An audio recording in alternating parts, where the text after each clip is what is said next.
ये कहानी है 40 साल के एक खतरनाक प्रोफेशनल हिटमैन की, जो अकेले दम पर पूरी गैंग को मिटाने की काबिलियत रखता है। लेकिन उसकी जिंदगी में ऐसा अजीब मोड़ आता है कि वह अचानक एक टीनेजर लड़के में बदल जाता है। इतना ही नहीं, एक खास मिशन पूरा करने के लिए उसे मिडिल स्कूल में दाखिला भी लेना पड़ता है। और सबसे बड़ा ट्विस्ट तो तब सामने आता है जब उसे पता चलता है कि अपनी असली उम्र और शरीर वापस पाने के लिए उसे एक ऐसी टीनेज लड़की से शादी करनी होगी जो उसकी बेटी की उम्र की है। उस लड़की को हर दिन हजारों लड़के प्रपोज करते हैं, लेकिन वह किसी को भी भाव नहीं देती। अब खुद को पहले जैसा बनाने के लिए हमारे हीरो को ढेर सारी मुसीबतों का सामना करना होगा और कई जानलेवा दुश्मनों से भिड़ना भी पड़ेगा। कहानी शुरू होती है जब एक आदमी धीरे धीरे चलते हुए एक जर्जर इमारत के सामने पहुंचता है। वहां लगे सिक्योरिटी कैमरे को वह पल भर में तोड़ देता है और अंदर घुस जाता है। बिल्डिंग के भीतर कई गुंडे मौजूद थे। तभी उनमें से एक बंदूक तानकर बोलता है, कौन है बे तू बूढ़े? लेकिन अगले ही सेकंड वह आदमी उसी की गन छीनकर उसे गोली मार देता है।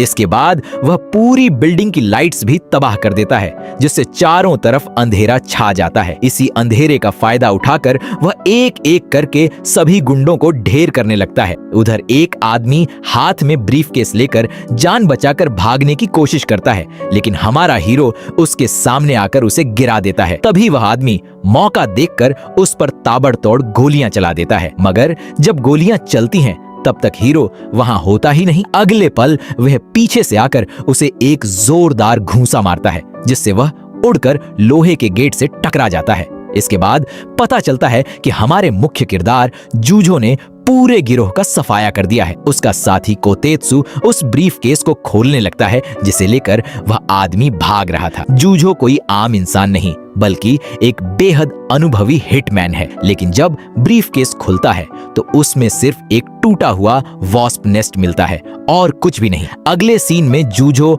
और कोतेत्सु साथ बैठकर खाना खाते नजर आते हैं। कोतेत्सु बड़े मजे से भोजन कर रहा था, जबकि जूझो के चेहरे पर कोई भाव ही नहीं था। ऐसा लग रहा था जैसे वह जिंदगी जी नहीं रहा, बस किसी तरह दिन काट रहा हो। बाद में जब वह अपने अपार्टमेंट लौटता है तो लिफ्ट में एक छोटा बच्चा उससे टकरा जाता है। जूझो को देखते ही बच्चा बुरी तरह घबरा जाता है और भाग खड़ा होता है।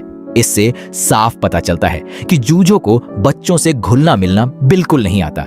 अपने फ्लैट में पहुंचकर वह एक पुरानी तस्वीर देखता है, जिसमें वह, उसकी पत्नी और उसकी बेटी मौजूद हैं। लेकिन अब वे दोनों उसके साथ नहीं रहती। इतना बड़ा घर होने के बावजूद जूझो वहां बिल्कुल अकेला रहता है। वह हिटमैन का काम इसलिए करता है क्योंकि उसमें वह बेमिसाल है, न कि इसलिए कि उसे यह काम पसंद है। सच कहें तो उसकी जिंदगी सिर्फ गुजर रही थी। तभी अचानक उसके कोट से एक अजीब वास्प निकलती है और उसकी गर्दन पर डंक मार देती है। जूझो उसे तुरंत कुचल देता है, लेकिन ऐसी वास्प उसने पहले कभी नहीं देखी थी। अगले ही पल उसके सीने में भयानक दर्द उठता है और वह बेहोश होकर गिर पड़ता है। जब उसे होश आता है तो वह खुद को एक लैब में पाता है। वहां मौजूद महिला का नाम एरी है, जो उसी संगठन में काम करती है और जूझो की एक्स वाइफ भी है। एरी उसे एक शीशा थमाते हुए बताती है कि कंपनी के वैज्ञानिक उसकी हालत पर रिसर्च कर रहे हैं। यह सब उस रहस्यमयी वास्प के जहर की वजह से हुआ है। जब जूझो शीशे में खुद को देखता है तो दंग रह जाता है। उसका 40 साल का शरीर गायब हो चुका था और अब वह एक टीनेजर लड़का बन चुका था।